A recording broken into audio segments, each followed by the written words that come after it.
Hi everybody. Oh, that's not the right button. That's bad cam. Hang on. This is the old Frozen one. It's still there. Hang on. But I'm joined by Sam. Hi Sam. Hello. Hi. Here I am. Bang. Can you hear me? Can you hear Sam? Am I audible when I speak? You should be. I hope so. Sam's very quiet. I'm turning him up. Hooray. You should be about the same level as me now. I'll just sit and do some talking for a second so that we can gauge the levels of the volume. Yeah. How is this? Sounds good to me. Is everybody good?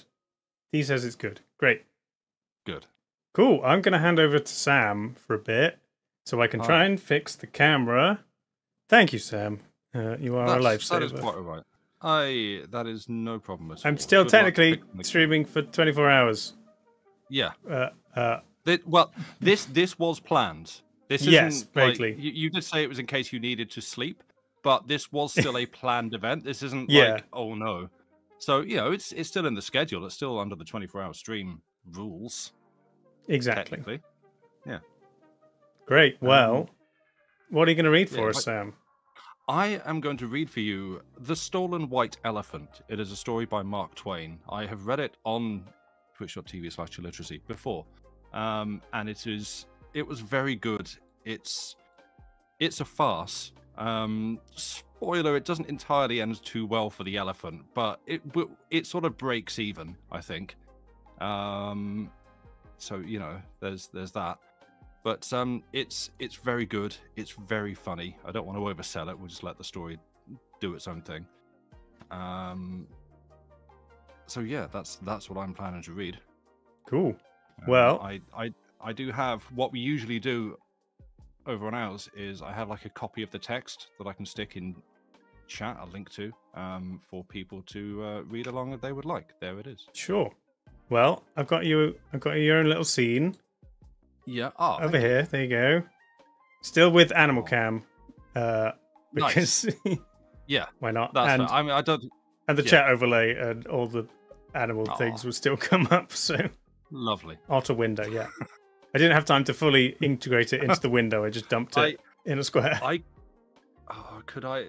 Well, because I have the assets for that, because like the window and what's behind it are separate things. So we could do it the way that it's fine. Oh no, I would need like an hour.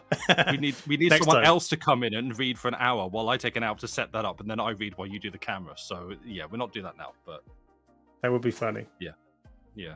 Maybe next time I'll just be on camera outside the window, just pouring at glass.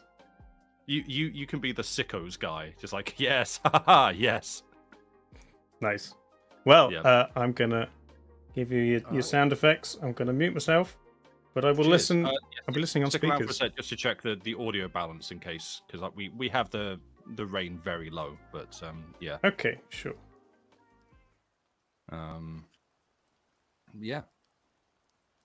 I don't. Is that? Am I? You've not muted yourself in Discord. I don't know if I shall I just go? Shall I just start? Yeah, go for it. How we doing? All right, cool. Hello. I'm going to take my headphones off, mute my mic, and listen on speakers so we can. Sure. Yeah. See how things are going. Cool. Have fun. Well, thank you. Good luck. All right. Hello, everybody. I am Sam, and you are technically listening to Chilliteracy, but on twitch.tv/LongestDave, where in a second I'm going to be reading you The Stolen White Elephant by Mark Twain. Actually, because I'm a mod here still and I can do it, I'm going to pin that. Let's make it for an hour, because that's I don't know if that's how long it will take me to read it, but yeah, there we go. That's going to be sat up there for poor elephant. Well, yes, I say it's sort of it. I've spoiled things a little bit, but you know, we'll get there. Yeah, so I guess I might as well just get straight on down to it. None of the usual preamble. A breakfast bedtime story for you, squirrel, indeed.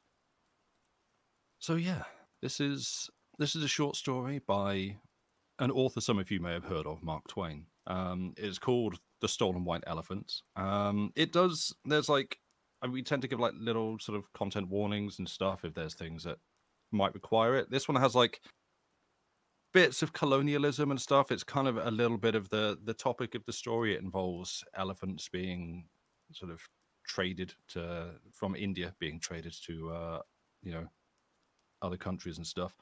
Also, if you are reading along in the text, you will notice, probably if you're paying close attention, there is one bit that mentions minstrels. I will not read that little bit just because, even though I'm saying it here and now, we tend not to like addressing old-timey racism where we can avoid like reading it aloud. So yeah, I don't know. I guess without any further ado, have fun in chat trying to find the closest thing to an elephant cam that you can. And I'm gonna crack on with the story. So, just to check, does my mic mute button work in case I need it? It does. None of you heard that. Excellent. And so, if we're all ready, we shall begin with The Stolen White Elephant by Mark Twain. I'm just taking my headphones off as well because I much prefer to read without them. Part 1. The following curious history was related to me by a chance railway acquaintance. He was a gentleman more than 70 years of age, and his thoroughly good and gentle face and earnest and sincere manner imprinted the unmistakable stamp of truth upon every statement which fell from his lips. He said, "You know in what reverence the royal white elephant of Siam is held by the people of that country. You know it is sacred to kings. Only kings may possess it, and that it is, indeed, in a measure even superior to kings, since it receives not merely honor, but worship. Very well. 5 years ago, when the troubles concerning the frontier line arose between Great Britain and Siam, it was presently manifest that Siam had been in the wrong. Therefore, every reparation was quickly made, and the British representative stated that he was satisfied that the past should be forgotten. This greatly relieved the King of Siam, and partly as a token of gratitude, but partly also perhaps to wipe out any little remaining vestige of unpleasantness which England might feel toward him, he wished to send the Queen a present. The sole sure way of propitiating an enemy, according to Oriental ideas. This present ought not only to be a royal one, but transcendently royal. Wherefore, what offering could be so meet as that of a white elephant? My position in the Indian civil service was such that I was deemed peculiarly worthy of the honor of conveying the present to Her Majesty. A ship was fitted out for me and my servants and the officers and attendants of the elephant, and in due time I arrived in New York Harbor and placed my royal charge in admirable quarters in Jersey City. It was necessary to remain a while in order to recruit the animal's health before resuming the voyage. All went well during a fortnight. Then my calamities began. The white elephant was stolen. I was called up at dead of night and informed of this fearful misfortune. For some moments I was beside myself with terror and anxiety. I was helpless. Then I grew calmer and collected my faculties. I soon saw my course, for indeed there was but the one course for an intelligent man to pursue. Late as it was, I flew to New York and got a policeman to conduct me to the headquarters of the detective force. Fortunately, I arrived in time, though the chief of the force, the celebrated Inspector Blunt, was just on the point of leaving for his home. He was a man of middle size and compact frame, and when he was thinking deeply, he had a way of knitting his brows and tapping his forehead reflectively with his finger, which impressed you at once with the conviction that you stood in the presence of a person of no common order. The very sight of him gave me confidence and made me hopeful. I stated my errand. It did not flurry him in the least. It had no more visible effect upon his iron self-possession than if I had told him somebody had stolen my dog. He motioned me to a seat and said, calmly, "Allow me to think a moment, please." Oh yeah, by the way, because it's New York, I'm not going to be doing the accents of all British cops. So, Saying, he sat down at his office table and leaned his head upon his hand. Several clerks were at work at the other end of the room. The scratching of their pens was all the sound I heard during the next 6 or 7 minutes. Meantime, the inspector sat there, buried in thought. Finally, he raised his head, and there was that in the firm lines of his face which showed me that his brain had done its work, and his plan was made. Said he, and his voice was low and impressive, "This is no ordinary case. Every step must be warily taken. Each step must be made sure before the next is ventured, and secrecy must be observed. Secrecy profound and absolute. Speak to no one about the matter, not even the reporters. I will take care of them. I will see that they get only what it may suit my ends to let them know." He touched a bell. A youth appeared. "Alaric, tell the reporters to remain for the present." The boy retired. "Now, let us proceed to business, and systematically. Nothing can be accomplished in this trade of mine without strict and minute method." He took a pen and some paper. "Now, name of the elephant." "Hassan ben Ali ben Salim Abdallah Mohammed Moazeh Al-Hamal Jamsed Jijiboy Dulip Sultan Ebu Budpor." "Very well. Given name." "Jumbo." "Very well. Place of birth." "The capital city of Siam." "Parents living?" "No, dead." Had they any other issue beside this one?" "None. He was an only child." "Very well.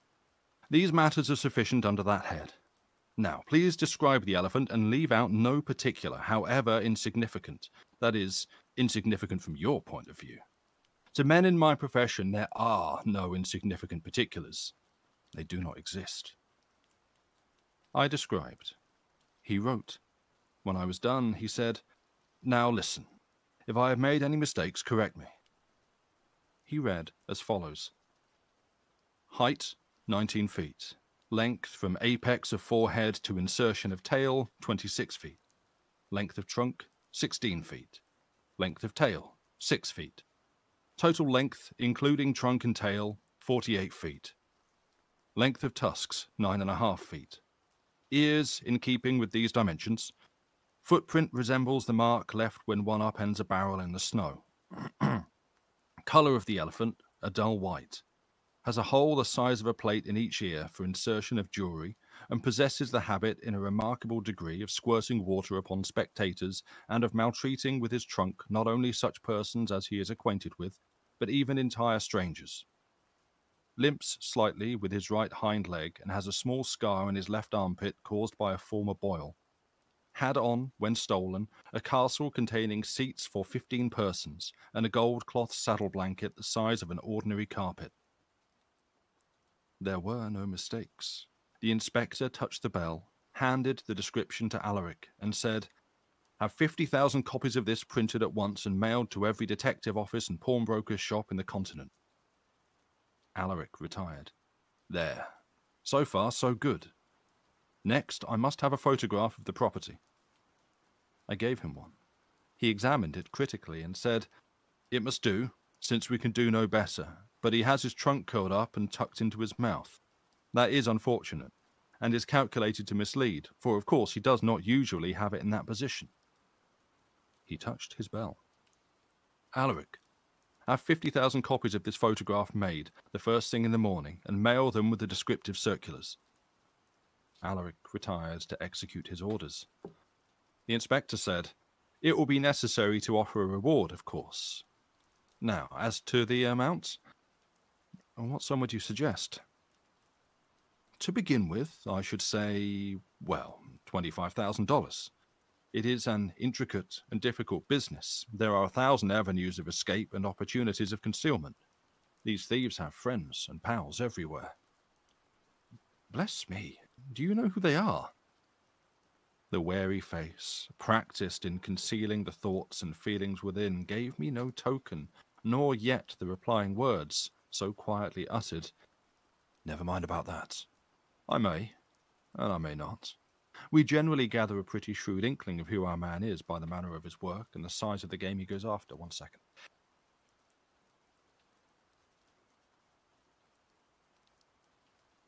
I just needed to sneeze. It was very important. We are not dealing with a pickpocket or a hall thief now. Make up your mind to that. This property was not lifted by a novice. But, as I was saying, considering the amount of travel which will have to be done, and the diligence with which the thieves will cover up their traces as they move along, 25,000 may be too small a sum to offer. Yet, I think it worthwhile to start with that. So, we determined upon that figure as the beginning. Then this man, whom nothing escapes which could be by any possibility be made to serve as a clue, said, "There are cases in detective history to show that criminals have been detected through peculiarities in their appetites. Now, what does this elephant eat, and how much?" "Well, as to what he eats, he will eat anything. He will eat a man, he will eat a Bible, he will eat anything between a man and a Bible." "Good, very good, indeed, but too general. Details are necessary. Details are the only valuable thing in our trade." "Very well. As to men, at one meal, or if you prefer during one day, how many men will he eat, if fresh?" "He would not care whether they were fresh or not. At a single meal he would eat 5 ordinary men." "Very good, 5 men. We will put that down. What nationalities would he prefer?" He is indifferent about nationalities. He prefers acquaintances, but is not prejudiced against strangers." 1 sec. Joey wishes to leave, which is another Chilliteracy regular.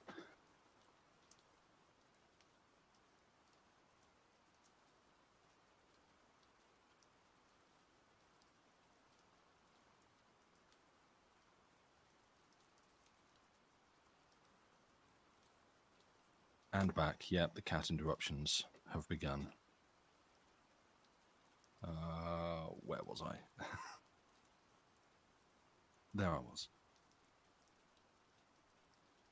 He would not care whether they were fresh or not.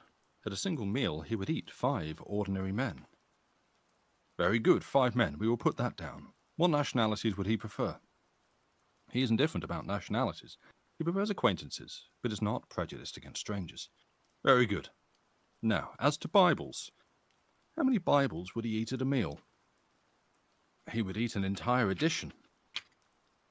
"It is hardly succinct enough. Do you mean the ordinary octavo or the family illustrated?" "I think he would be indifferent to illustrations. That is, I think he would not value illustrations above simple letterpress." "No, you do not get my idea. I refer to bulk. The ordinary octavo Bible weighs about 2.5 pounds, while the Great Quarto, with the illustrations, weighs 10 or 12. How many Dore Bibles would he eat at a meal?" "If you knew this elephant, you could not ask.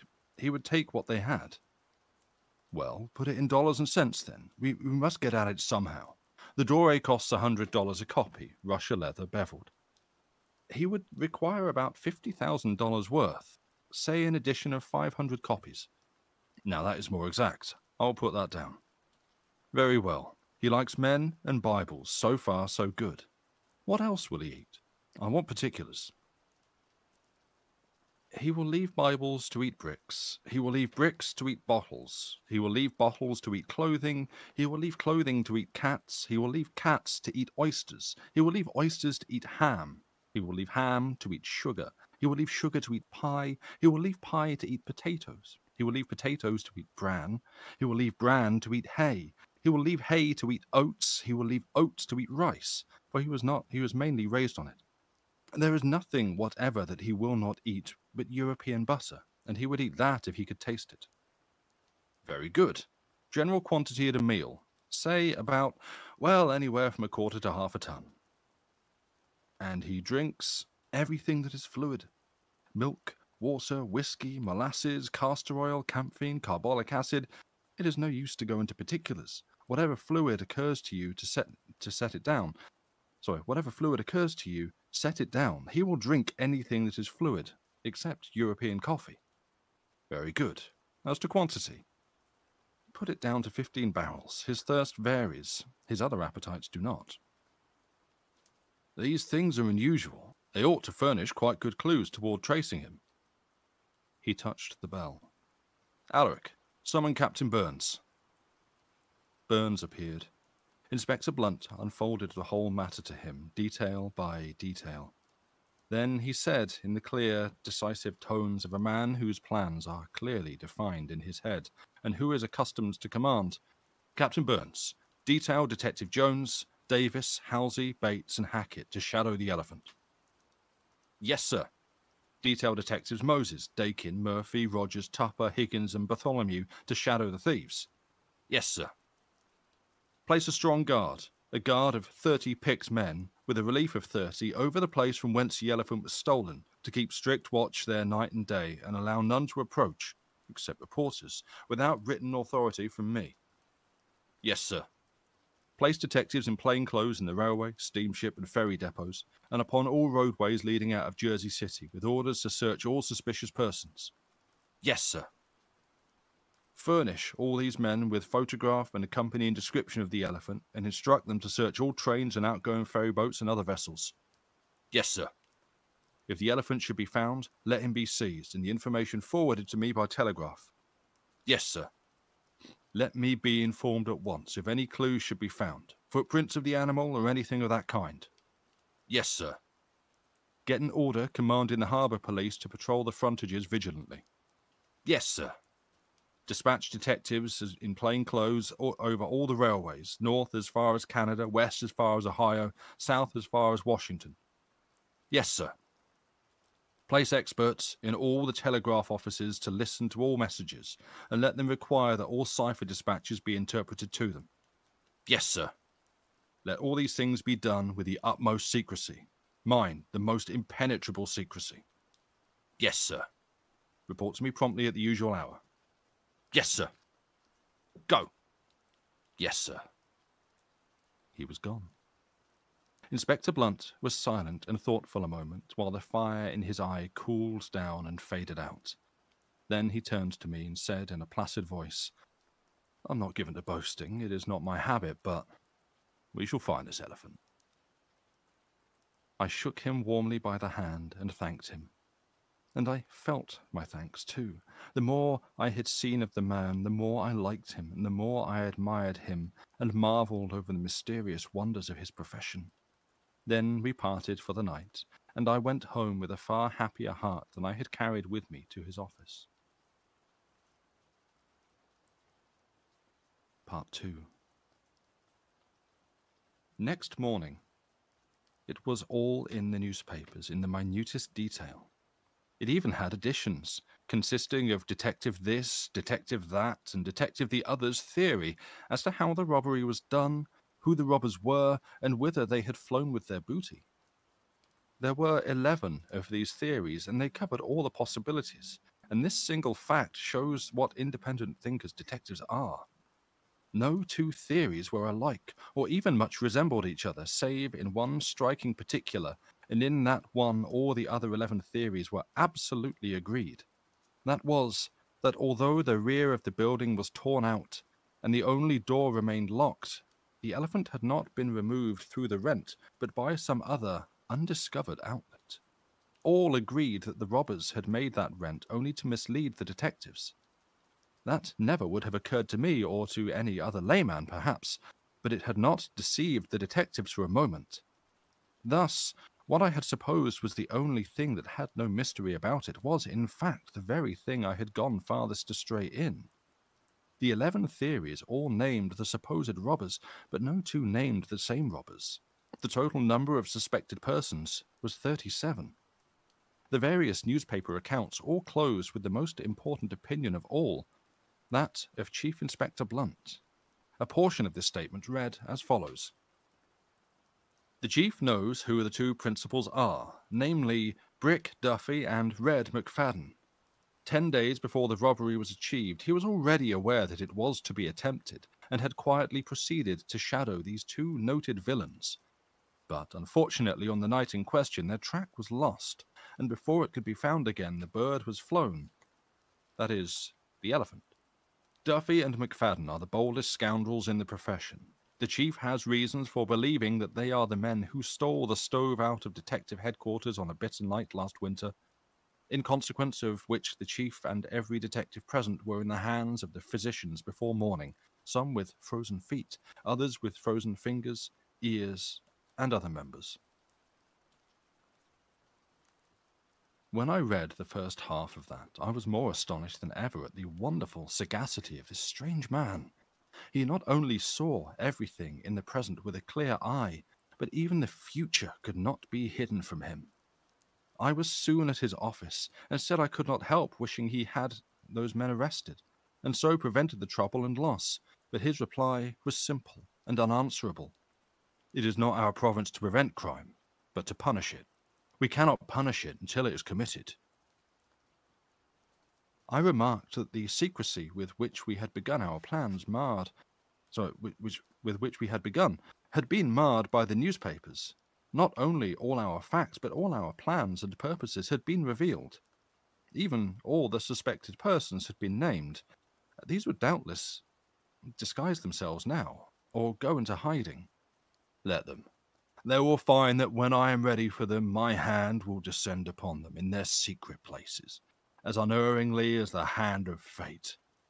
As to the newspapers, we must keep in with them. Fame, reputation, constant public mention, these are the detective's bread and butter. He must publish his facts, else he will be supposed to have none. He must publish his theory, for nothing is so strange or striking as a detective's theory, or brings him so much wonderful respect. We must publish our plans, for these the journals insist upon having, and we could not deny them without offending. We must constantly show the public what we are doing, or they will believe we are doing nothing. It is much pleasanter to have a newspaper say, Inspector Blunt's ingenious and extraordinary theory is as follows, than to have it say some harsh thing, or worse still, some sarcastic one. I see the force of what you say, but I noticed that in one part of your remarks in the papers this morning, you refused to reveal your opinion upon a certain minor point. Yes, we always do that. It has a good effect. Besides, I had not formed any opinion on that point anyway. I deposited a considerable sum of money with the inspector to meet current expenses and sat down to wait for news. We were expecting the telegrams to begin to arrive at any moment now. Meantime, I reread the newspapers and also our descriptive circular, and observed that our $25,000 reward seemed to be offered only to detectives. I said I thought it ought to be offered to anybody who would catch the elephant. The inspector said, it is to the detectives who will find the elephant. Sorry, it is the detectives who will find the elephant. Hence the reward will go to the right place. If other people found the animal, it would only be by watching the detectives and taking advantage of clues and indications stolen from them, and that would entitle the detectives to the reward after all. The proper office of a reward is to stimulate the men who deliver up their time and their trained sagacities to this sort of work, and not to confer benefits upon chance citizens who stumble upon a capture without having earned the benefits by their own merits and labours. This was reasonable enough, certainly. Now the telegraphic machine in the corner began to click, and the following dispatch was the result. Flower Station, NY 7:30 a.m. Have got a clue.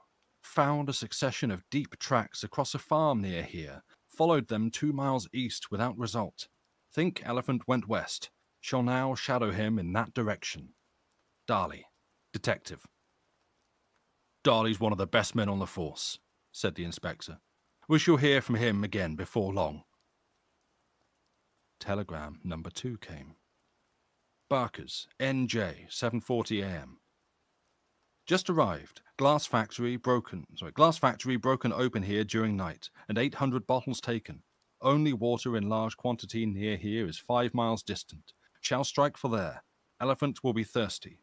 Bottles were empty. Baker, detective. That promises well too, said the inspector. I told you the creature's appetites would be bad clues.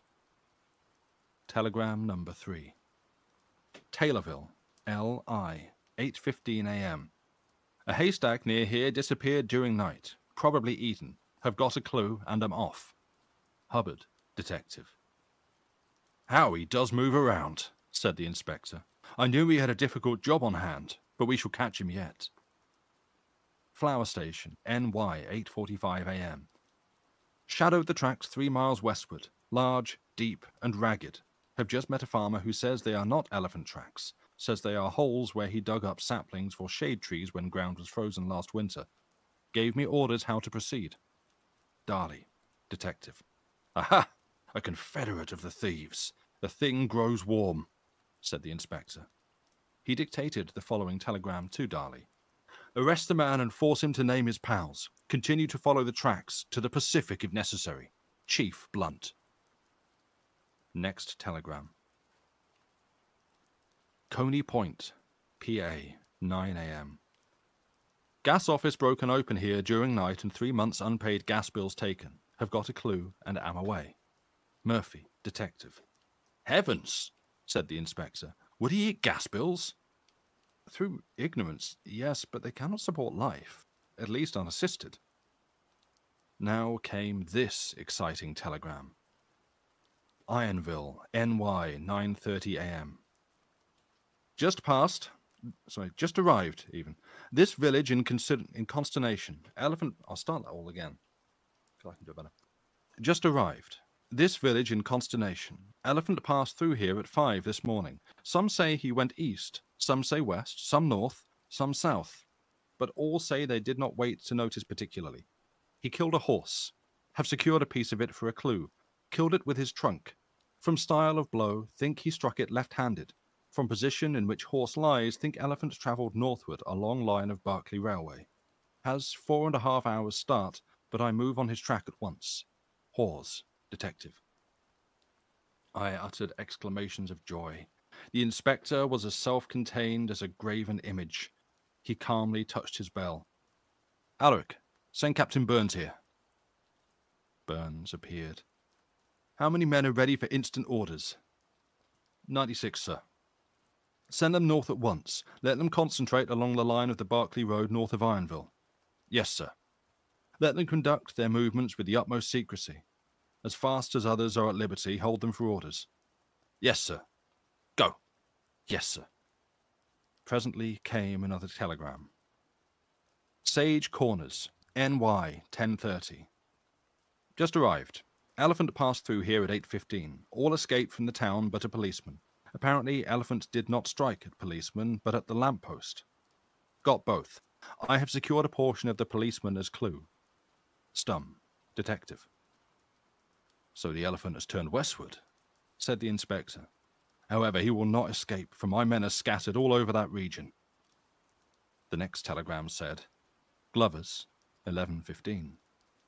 Just arrived. Village deserted, except sick and aged. Elephant passed through 3/4 of an hour ago. The anti-temperance mass meeting was in session. He put his trunk in at a window and washed it out with water from cistern. Some swallowed it. Since dead. Several drowned. Detective Cross and O'Shaughnessy were passing through town but going south, so missed Elephant. Whole region for many miles around in terror. People flying from their homes. Wherever they turn, they meet Elephant, and many are killed. Brant, detective. I could have shed tears. This havoc so distressed me. But the inspector only said, You see, we are closing in on him.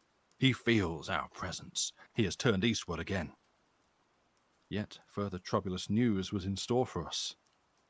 The telegraph brought this. Hogansport, 12:19. Just arrived. Elephant passed through half an hour ago, creating wildest fright and excitement. Elephant raged around street. 2 plumbers going by. Killed 1, other escaped. Regret general. O'Flaherty, detective. Now he is right in the midst of my men, said the inspector. Nothing can save him. A succession of telegrams came from detectives who were scattered through New Jersey and Pennsylvania, and who were following clues consisting of ravaged barns, factories, and Sunday school libraries, with high hopes. Hopes amounting to certainties indeed. The inspector said, I wish I could communicate with them and order them north, but that is impossible. A detective only visits a telegraph office to send his report, then he is off again, and you don't know where to put your hand on him. Now came this dispatch. Bridgeport, CT 12:15. Barnum offers rate of $4,000 a year for exclusive privilege of using elephant as traveling advertising medium from now till detectives find him. Wants to paste circus posters on him. Desires immediate answer. That is perfectly absurd, I exclaimed. Of course it is, said the inspector. Evidently, Mr. Barnum, who thinks he is so sharp, does not know me. But I know him. Then he dictated this answer to the dispatch.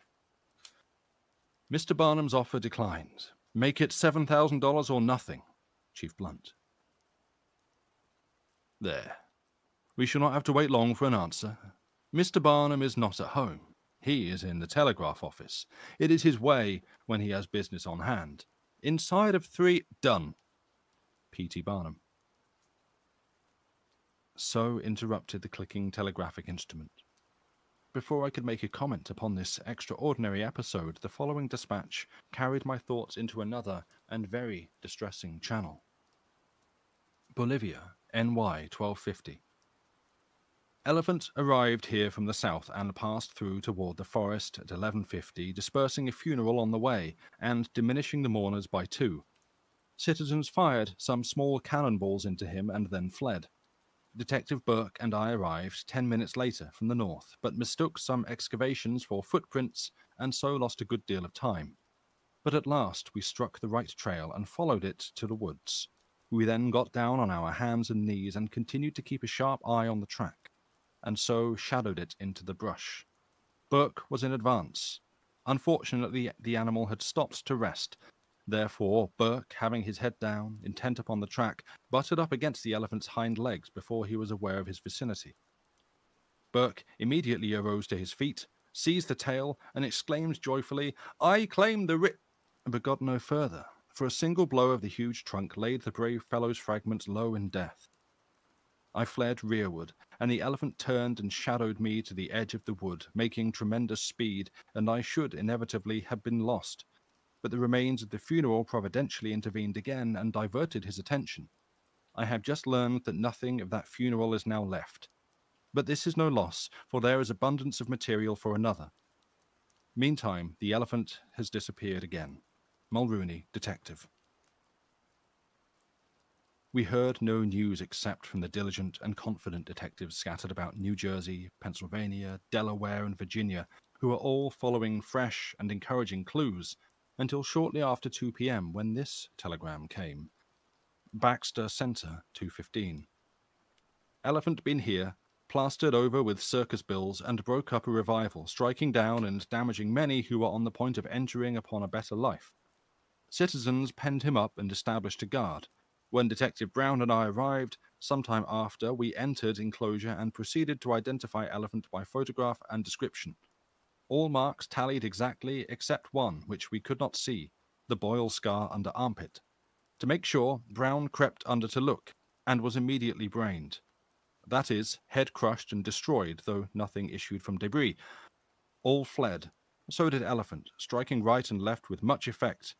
Has escaped, but left bold blood track from cannon wounds. Rediscovery certain. He broke southward through a dense forest. Brent, Detective. That was the last telegram. At nightfall, a fog shut down, which was so dense that objects but 3 feet away could not be discerned. This lasted all night. The ferry boats and even the omnibuses had to stop running. Part 3. Next morning, the papers were as full of detective theories as before. They had all our tragic facts in detail also, and a great many more which they had received from their telegraphic correspondence. Column after column was occupied, a third of its way down, with glaring headlines which it made my heart sick to read. Their general tone was like this: "The white elephant at large. He moves upon his fatal march. Whole villages deserted by their fright-stricken occupants. Pale terror goes before him. Death and devastation follow after. After these, the detectives.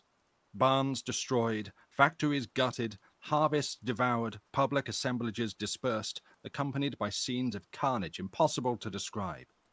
Theories of 34 of the most distinguished detectives on the force. Theory of Chief Blunt. There, said Inspector Blunt, almost betrayed into excitement. This is magnificent. This is the greatest windfall that any detective organization ever had. The fame of it will travel to the ends of the earth and endure to the end of time, and my name with it. But there was no joy for me. I felt as if I had committed all those red crimes, and that the elephant was only my irresponsible agent. And how the list had grown. In one place he had interfered with an election and killed 5 repeaters. He had followed this act with the destruction of 2 poor fellows named O'Donoghue and McFlanagan, who had found a refuge in the home of the oppressed of all lands only the day before, and were in the act of exercising for the first time the noble right of American citizenship at the polls. American citizens, even, at the polls, when stricken down by the relentless hand of the scourge of Siam. In another, he had found a crazy sensation preacher preparing his next season's heroic attacks on the dance, the theatre, and other things which can't strike back, and had stepped on him. And in still another place he had killed a lightning rod agent. And so the list went on, growing redder and more heartbreaking. 60 persons had been killed and 240 wounded. All the accounts bore just testimony to the activity and devotion of the detectives, and all closed with the remark that 300,000 citizens and 4 detectives saw the dread creature, and 2 of the latter he destroyed. I dreaded to hear the telegraphic instrument begin to click again. By and by the messages began to pour in, but I was happily disappointed in their nature. It was soon apparent that all trace of the elephant was lost. The fog had enabled him to search out a good hiding place unobserved. Telegrams from the most absurdly distant points reported that a dim, vast mass had been glimpsed there through the fog at such and such an hour, and was undoubtedly the elephant. This dim, vast mass had been glimpsed in New Haven, in New Jersey, in Pennsylvania, in interior New York, in Brooklyn, and even in the city of New York itself. But in all cases the dim, vast mass had vanished quickly and left no trace. Every detective of the large force scattered over this huge extent of country sent his hourly report, and each and every one of them had a clue and was shadowing something and was hot upon the heels of it. But the day passed without other result. The next day, the same. The next, just the same. The newspaper reports began to grow monotonous with facts that amounted to nothing, clues which led to nothing, and theories which had nearly exhausted the elements which surprise and delight and dazzle. By advice of the inspector, I doubled the reward. 4 more dull days followed. Then came a bitter blow to the poor, hard-working detectives. The journalists declined to print their theories and coldly said, "Give us a rest." 2 weeks after the elephant's disappearance, I raised the reward to $75,000 by the inspector's advice. 1 second. And I'm back. Wait, well, how have I lost my place? There we go. It was a great sum, but I felt that I would rather sacrifice my whole private fortune than lose my credit with the government. Now that the detectives were in adversity, the newspapers turned upon them and began to fling the most stinging sarcasms at them. The caricaturists made pictures of detectives scanning the country with spyglasses, while the elephant at their backs stole apples out of their pockets, and they made all sorts of ridiculous pictures of the detective badge. You have seen that badge printed in gold on the back of detective novels, no doubt. It is a wide, staring eye with the legend, "We never sleep." When detectives called for a drink, the would-be facetious barkeeper resurrected an obsolete form of expression and said, "Will you have an eye-opener?" All the air was thick with sarcasms. But there was one man who moved calm, untouched, unaffected through it all. It was that heart of oak, the chief inspector. His brave eye never drooped. His serene confidence never wavered. He always said, "Let him rail on. He laughs best who laughs last." My admiration for the man grew into a species of worship. I was at his side, always. His office had become an unpleasant place to me, and now became daily more and more so. Yet, if he could endure it, I meant to do so also. At least, as long as I could. So I came regularly and stayed, the only outsider who seemed to be capable of it. Everybody wondered how I could, and often it seemed to me that I must desert. But at such times I looked into that calm and apparently unconscious face and held my ground. About 3 weeks after the elephant's disappearance, I was about to say one morning that I should have to strike my colours and retire, when the great detective arrested the thought by proposing one more superb and masterly move. This was to compromise with the robbers. The fertility of this man's invention exceeded anything I have ever seen, and I have a wide intercourse with the world's finest minds. He said he was confident he could compromise for $100,000 and recover the elephant. I said I believed I could scrape the amount together, but what would become of the poor detectives who had worked so faithfully? He said, "In compromises they always get half." This removed my only objection, so the inspector wrote 2 notes in this form. "Dear Madam, your husband can make a large sum of money and be entirely protected from the law by making an immediate appointment with me, Chief Blunt." He sent one of these by his confidential messenger to the reputed wife of Brick Duffy and the other to the reputed wife of Red McFadden. Within the hour these offensive answers came. "Ye old fool, Brick Duffy's been dead 2 year, Bridget Mahoney. Chief Bat, Red McFadden is hung and in heaven 18 month. Any ass but a detective knows that, Mary O'Hooligan. "I had long suspected these facts," said the inspector. "This testimony proves the unerring accuracy of my instinct." The moment one resource failed him, he was ready with another. He immediately wrote an advertisement for the morning papers, and I kept a copy of it. A-XWBLV.242N TJND-FZ328WMLG OZPO-2M OGW Mum. He said that if the thief was alive, this would bring him to the usual rendezvous. He further explained that the usual rendezvous was a place where all business affairs between detectives and criminals were conducted. This meeting would take place at 12 the next night. We could do nothing till then, and I lost no time in getting out of the office, and was grateful indeed for the privilege. At 11 the next night, I brought $100,000 in banknotes and put them into the chief's hands, and shortly afterward he took his leave, with the brave, old, undimmed confidence in his eye. An almost intolerable hour dragged to a close. Then I heard his welcome tread, and rose gasping and tottered to meet him. How his fine eyes flamed with triumph. He said, "We've compromised. The jokers will sing a different tune tomorrow. Follow me." He took a lighted candle and strode down into the vast, vaulted basement where 60 detectives always slept, and where a score were now playing cards to while the time. I followed close after him.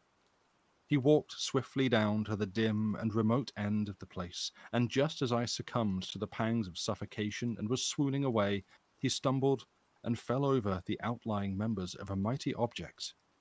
And I heard him exclaim as he went down, "Our noblest profession is vindicated. Here is your elephant." I was carried to the office above and restored with carbolic acid. The whole detective force swarmed in, and such another season of triumphant rejoicing ensued as I have never witnessed before. The reporters were called, baskets of champagne were opened, toasts were drunk, the handshakings and congratulations were continuous and enthusiastic. Naturally, the chief was the hero of the hour, and this happiness was so complete, and had been so patiently and worthily and bravely won, that it made me happy to see it, though I stood there, a homeless beggar, my priceless charge dead, and my position in my country's service lost to me through what would always seem my fatally careless execution of a great trust. Many an eloquent eye testified its deep admiration for the chief, and many a detective's voice murmured, "Look at him. Just the king of the profession. Only give him a clue. It's all he wants, and there ain't anything hid that he can't find." The dividing of the $50,000 made great pleasure. When it was finished, the chief made a little speech, while he put his share in his pocket, in which he said, "Enjoy it, boys, for you've earned it. And more than that, you've earned it for the detective profession undying... So you've earned for the detective profession undying fame." A telegram arrived, which read, "Monroe, Mitch, 10 p.m. First time I've struck a telegraph office in over 3 weeks. Have followed those footprints horseback through the woods 1,000 miles to here, and they get stronger and bigger and fresher every day. Don't worry, inside of another week I'll have the elephant. This is dead sure. Darley, Detective." The chief ordered 3 cheers for Darley, one of the finest minds on the force, and then commanded that he be telegraphed to come home and receive his share of the reward. So ended that marvelous episode of the stolen elephant.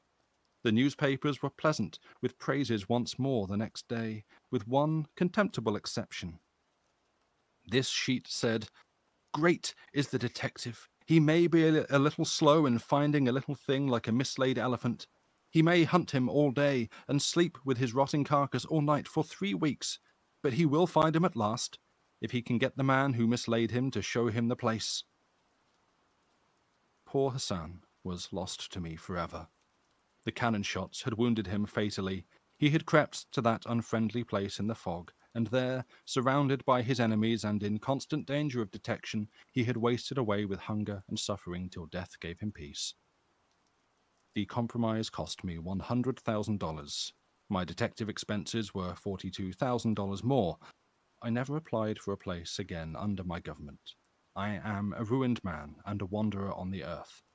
But my admiration for that man, whom I believe to be the greatest detective the world has ever produced, remains undimmed to this day, and will so remain unto the end.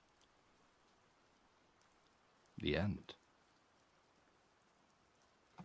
And since that's a little early, we can sit and talk. I'm just going to put my headphones back on in case David's around and wants to chat. That's the mute microphone button. What do you want to do, chat? Do you want to chat about that one and perhaps Mark Twain's opinions on the police? Or I could try and find something else short to read if you like, if Dave needs a bit more time, which he might do. I don't know. F the elephant? Yeah. But I feel kind of bad reading a story about, essentially, spoilers for the story I just read, an elephant that dies. Kind of sadly. But also that is a very funny story, and having learned more recently that essentially from I think a fairly young age, Mark Twain elected to burn his career to the ground in vengeance towards the police for heavy subjects which I'm not going to get into now, seeing them do things that the police shouldn't do, and so taking it upon himself to expose this and any cover-ups they attempted to make of it to a, at that time, entirely career and life sabotaging and threatening degree, makes this even funnier to me. It's not just, oh, the police are inept. It every single line in there starts to ring. Particularly the last one about the finest detective ever made. When he said, "We don't prevent crime, we punish it." Yeah, there's I urge you to go back through and read the text. Actually, I can paste it again. There you go. If anyone wants to read it, just go back through and read it again with that in mind, because it's great. It's it is so funny. He's a fan of cats, but not the cops. Yeah, exactly. The detective finds the elephant and gets squashed. The one who he makes a point of saying he got brained, his head got stepped on, it imploded, nothing came out. Is again, again, it's just so many little Mark Twainisms just seeded all the way through it that are just very, very casual little one-line burns. It's absolutely brutal. The funeral, yeah, the line in the funeral about like at the end of it is like the funeral was disrupted, but don't worry, there's plenty of material for another one. Is it like there are so many good lines in that one, and it's so wonderfully deadpan. Yeah, I don't know. I can find another one. I had another one in mind that I could. Well, one I was under the impression that Dave might be sleeping for this bit, which I know he may have dozed off. Who knows? There was one that I'd picked out that I would pull. It was like a little bit of a bedtime story, which I could go and day out. Different author, very different tone. Or is there another Mark Twain one? I don't know. Trying to think. A lot of these will need accents, which because he wrote a lot of American stuff. Man certainly earned his place in the pantheon of American literature. Like, I was thinking about this before. I mean, I think Lucy and I both talked about this a lot beforehand. The lightning rod. Oh, we could do political economy to give you some context for the throwaway line in there about a lightning rod salesman being killed. Think you fix it? Another 10 minutes would be greatly appreciated. I got you back. Where are we? Yeah, okay. I need to find it in my collection. But yeah, as I was saying while I look for this, I hadn't read. I do good accents. Oh, I don't know about that. I hadn't read a book before. No, that's not true. I used to basically just read sci-fi. If I read anything at all, it would be sci-fi, and that was something I inherited from my older brother because that's primarily what he read, and I would steal his books. And so when Lucy and I were like, oh, let's do a reading channel. Oh, but we're going to need to read stuff that's like old and in the public domain, so we're not stealing other people's copyrighted material. Well, yeah, stuff that's in the public domain, basically. And for me, that obviously meant kind of a shortage of the kind of sci-fi that I like to read and was familiar with. And so I sort of went, okay, well, let's go and see what we like. And I fell upon, ghost stories and horror stories and stuff because there was a lot more of those then. But through that, it's meant reading a lot of stuff that I'm perhaps familiar with, or in some cases not, and realizing like, oh, there's a lot of very good authors out there who, frankly, deserve the reputation they've earned. And obviously, I'm not going to say Mark Twain's a bad author without having read him, and that's not where I'm going. It's like I respect that Mark Twain is a very good author, but I'd never actually read anything that he'd put down. And name some Mark Twain stuff. Okay, well, there's Tom Sawyer and Huckleberry Finn. All right, that's that. I'd never read any of his short stories or anything, and so through doing this, I've actually kind of really come to appreciate him, the stories he wrote, and his incredible sense of humor. Again, it's stuff that I knew because it's just there, steeped into the background radiation of the world, but not actually encountered personally myself. And so this has been really great as a project to actually experience this stuff. But all that rambling done, I have another story. Oh, actually, I'll quickly find a text for you, so you can also read along.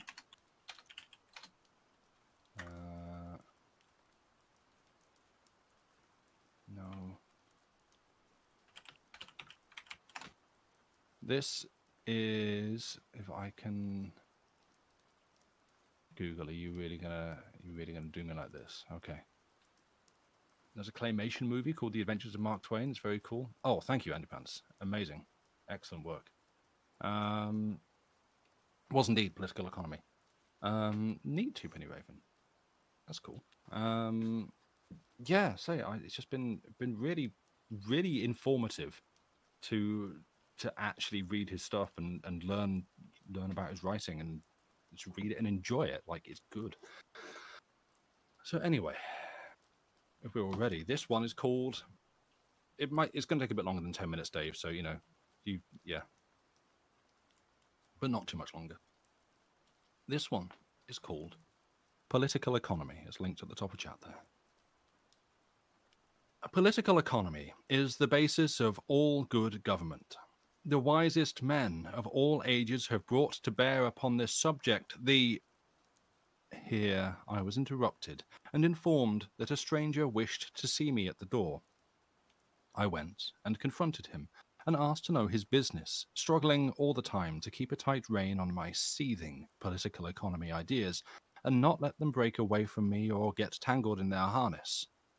And privately, I wished the stranger was in the bottom of the canal with a cargo of wheat on top of him. I was all in a fever, but he was cool. He said he was sorry to disturb me, but as he was passing, he noticed that I needed some lightning rods. I said, Yes, go on, what about it? He said there was nothing about it, in particular. Nothing except that he would like to put them up for me. I am new to housekeeping, have been used to hotels and boarding houses all my life. Like anybody else of similar experience, I try to appear, to strangers, to be an old housekeeper. Consequently, I said in an offhand way that I had been intending for some time to have 6 or 8 lightning rods put up.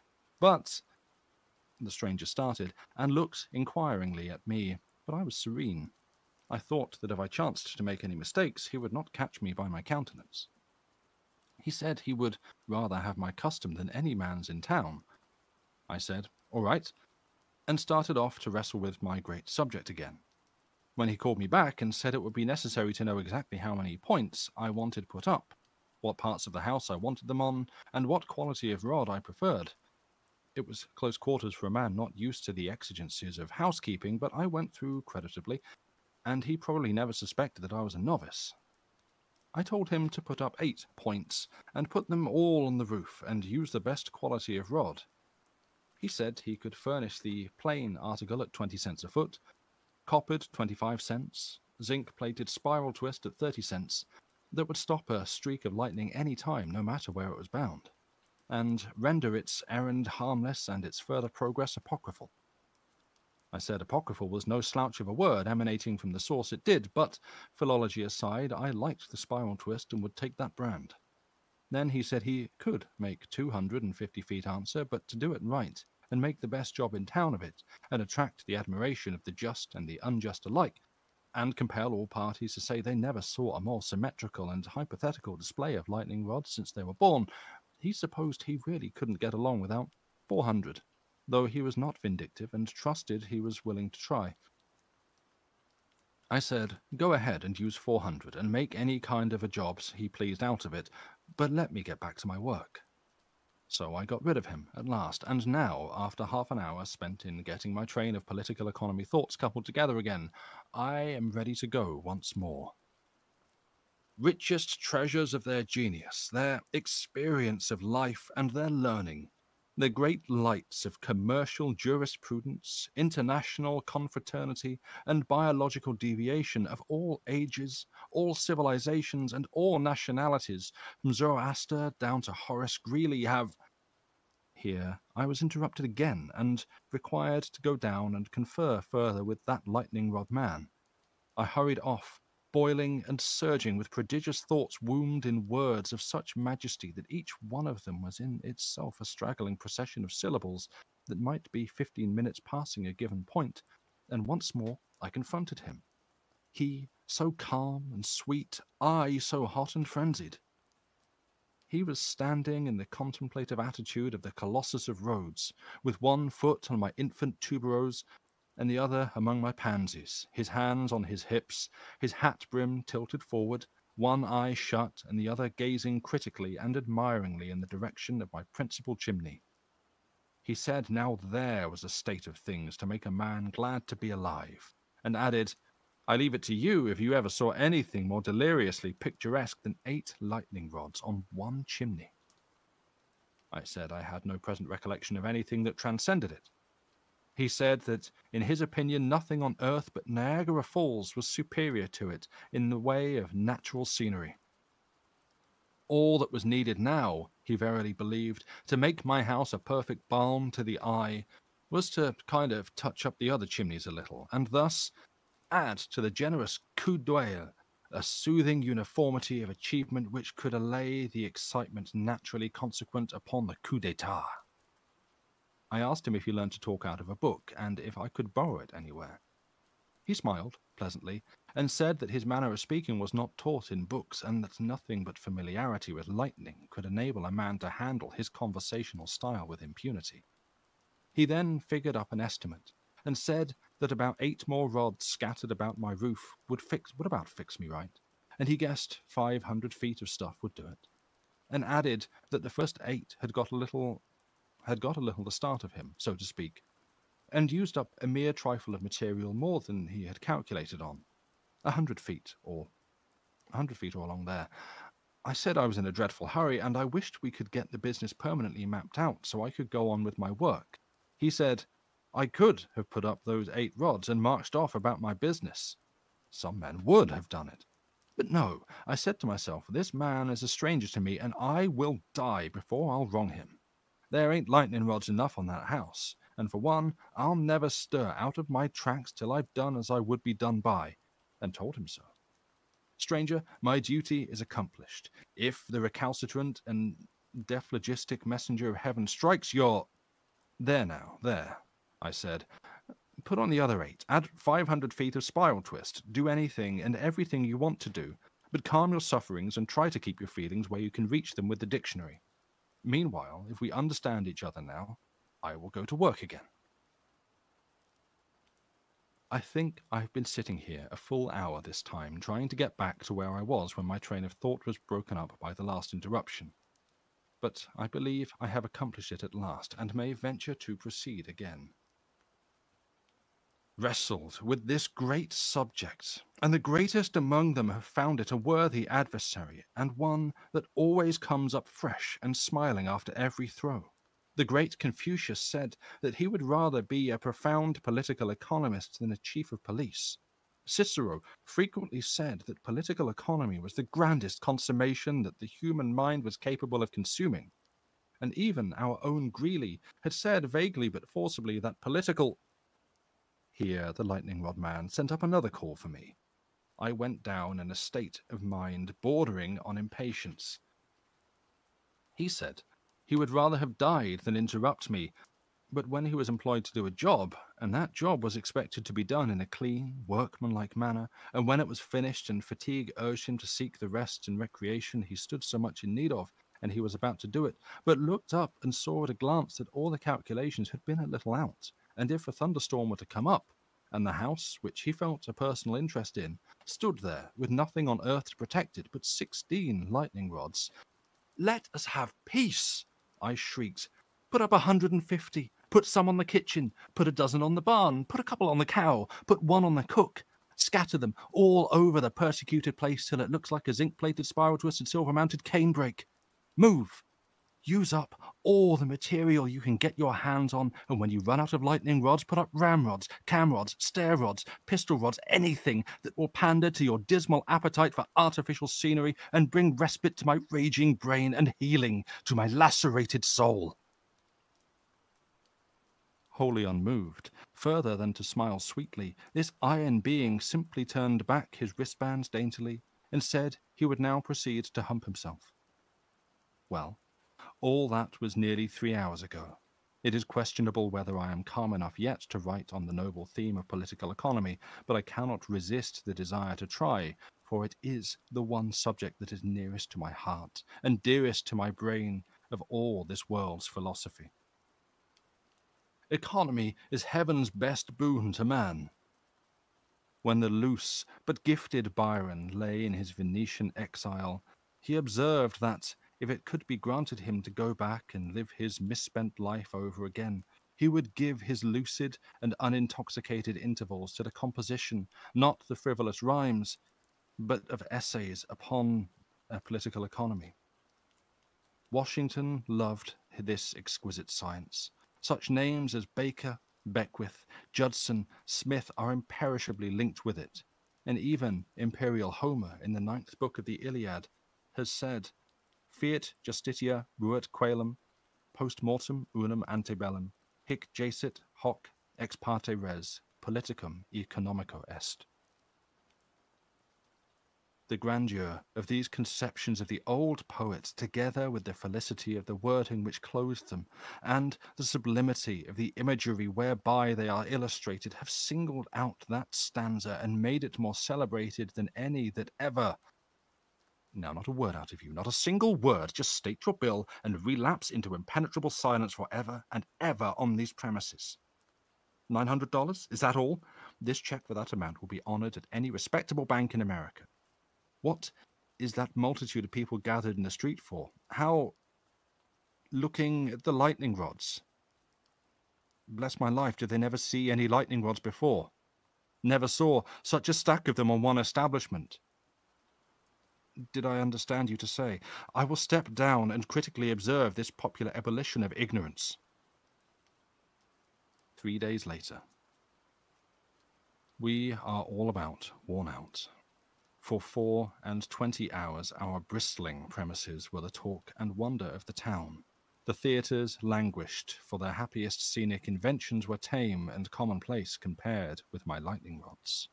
Our street was blocked night and day with spectators, and among them were many who came from the country to see. It was a blessed relief on the second day when a thunderstorm came up and the lightning began to go for my house, as the historian Josephus quaintly phrases it. It cleared the galleries, so to speak. In 5 minutes there was not a spectator within half a mile of my place, but all the high houses about that distance away were full, windows, roof, and all. And well they might be, for all the falling stars and 4th of July fireworks of a generation put together and rained down simultaneously out of heaven in one brilliant shower upon one helpless roof, would not have any advantage of the pyrotechnic display that was making my house so magnificently conspicuous in the general gloom of the storm. By actual count, the lightning struck at my establishment 764 times in 40 minutes, but tripped on one of those faithful rods every time and slid down the spiral twist and shot into the earth before it probably had time to be surprised at the way the thing was done. And through all that bombardment, only one patch of slates was ripped up, and that was because, for a single instant, the rods in the vicinity were transporting all the lightning they could possibly accommodate. Well, nothing was ever seen like it since the world began. For one whole day and night, not a member of the family stuck his head out of the window, but he got the hair snatched off it as smooth as a billiard ball. And if the reader will believe me, not one of us ever dreamt of stirring abroad. But at last the awful siege came to an end, because there was absolutely no more electricity left in the clouds above us within grappling distance of my insatiable rods. Then I sallied forth, and gathered daring workmen together, and not a bite or a nap did we take till the premises were utterly stripped of all their terrific armament, except just 3 rods on the house, 1 on the kitchen, and 1 on the barn. And behold, these remain there even unto this day. And then, and not till then, the people ventured to use our street again. I will remark here, in passing, that during my fearful time I did not continue my essay upon political economy. I am not even yet settled enough in nerve and brain to resume it. To whom it may concern, parties having need of 3,211 feet of best quality zinc-plated spiral twist lightning rod stuff, and 1,631 silver-tipped points, all in tolerable repair, and, although much worn by use, still equal to any ordinary emergency, can hear of a bargain by addressing the publisher. The end. Thank you for listening. And I now put my headphones back on so that if Dave wishes to rejoin the call, if you're done now, you are welcome back in. That one had great sentences. Yeah, it's like, hello, welcome back. How successful have the ventures been? Nice. Yeah. Wait, what? Hang on. What? Huh? Were you? I was going to say, were you soldering? Okay.